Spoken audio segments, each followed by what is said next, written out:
నాగేశ్వరరావు గారికి జరుగుతున్నటువంటి సందర్భం అయితే ఈ సంవత్సరం మనం ఎవరికి అక్కినేని నాగేశ్వరరావు గారి పురస్కారం ఇవ్వాలి అని అనుకున్నప్పుడు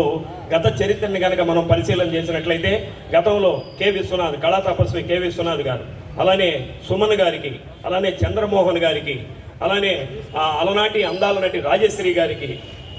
అట్లా మనం తీసుకుంటూ వస్తే శంకరాభరణం రాజ్యలక్ష్మి గారికి, సుధా గారికి, ఇట్లా సినిమాలో ఉన్నటువంటి లెజెండ్స్ని ఇక్కడికి పిలిపించి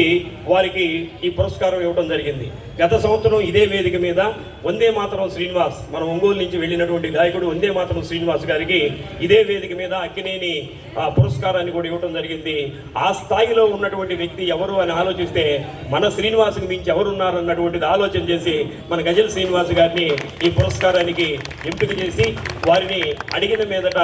అక్కినేని నాగేశ్వరరావు గారి పురస్కారం నేను తీసుకోవడమా అన్నటువంటి వినయాన్ని ప్రదర్శించినటువంటి గొప్ప వ్యక్తి. ఎందుకంటే అప్పుడే మేము చెప్పాం,